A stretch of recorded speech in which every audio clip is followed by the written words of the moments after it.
Alright, today on this 2010 Ford Focus, we're going to install part number BX2199 from Blue Ox. To start our install, we're going to remove the front bumper cover, starting with these 4 push pins right here. Alright, now we can remove the grille assembly. Okay, to remove the grille, you have to pull straight out. We start from the end and work our way towards the center. Next, we'll move the headlights. 1, 2, 3 fasteners. After we remove our fasteners, this tab we have to pull up a little bit, and also there's a tab in the back too. And then at the very bottom underneath, there's another fastener, but you have to pop it up and then pull it out. Okay, and then we'll go ahead and remove our electrical. Push down this tab right here, and it comes apart. All right, our next step is to remove 2 push pins here and here. We're looking at the driver's side. We'll repeat the same thing on the passenger side. Now getting down to the wheel well here, we'll remove this screw here and these 2 push pins. Done with the driver's side, move on to the passenger side and do the same thing. All right, now looking underneath the vehicle, we got 6 fasteners we need to remove. We'll remove these fasteners here, here, and here. This is the driver's side. We'll repeat the same process on the passenger side. We're going to bolt the hardware here and here. And those 2 fasteners allow us to remove our bumper cover. We're done with the driver's side. Let's do the same thing over on the passenger side. All right, at this point, we can go ahead and remove our bumper cover. Next, we remove the air dams. This is the one on the driver's side and the same one on the passenger side too. We'll go ahead and remove the plastic rivets. Next step is to remove the windshield washer tank.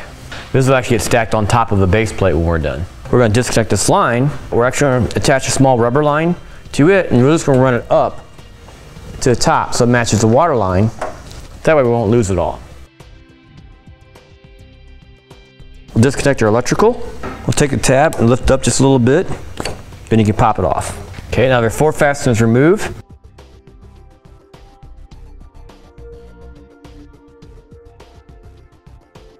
We're going to go ahead and loosen up the jug for the antifreeze as well. Next we got to do is remove this panel right here. There's a fastener that we have to remove in the wheel well. And then there's 3 push pins in the center that we have to remove as well.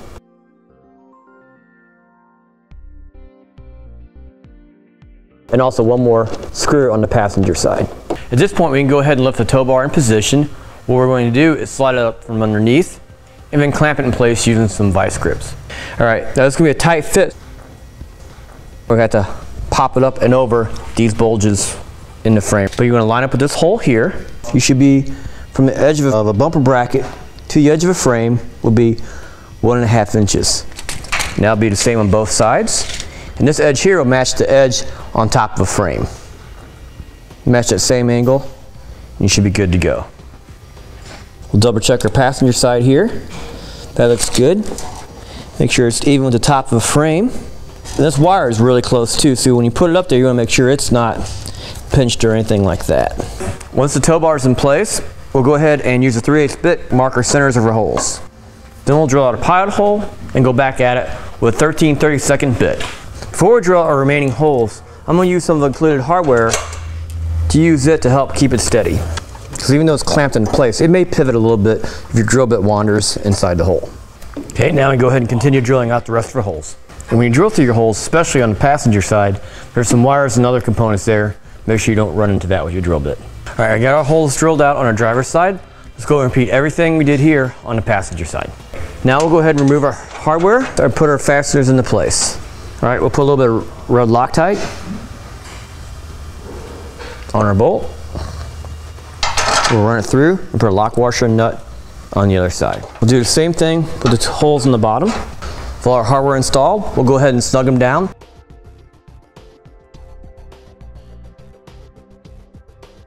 Then torque them down as specified in the instructions. Then repeat the same process over on the passenger side. Okay, when we drill out our holes, the 2 holes on the top will be the same as the driver's side. However, on the passenger side, we're going to use these 2 holes here and here. Our base plate's installed. Now move ahead to the bumper and do the trimming we need so we can put it back onto the car. Right here, this bump that's on the housing for the fog lights, if this vehicle was equipped, we need to trim that down. Just the bump itself. And we will go about 1.5 inches. And then the bottom one, we'll do the same thing, but we'll go down 2 inches. We'll do that on both sides. We'll do a test fit, and if we have to trim any more, we'll do that before we put everything together for good. Now you can use a utility knife or a rotary tool like we're using to cut it out. Okay, get next to the hands, help you hold it the bumper cover in place.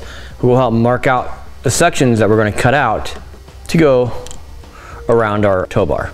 We'll make a cutout for our base plate. Okay, once we're able to reinstall the bumper cover, then we'll go ahead and sand off the edges to make them as smooth as possible. We got our cutouts for the base plates. Now we need to make one more cutout here. We gotta make a hole for our wiring bracket. Next thing we need to deal with is the air dam. It mounted right here originally, but the base plate's in the way. So basically we're gonna measure from the top edge down 2 3/4 inches and across.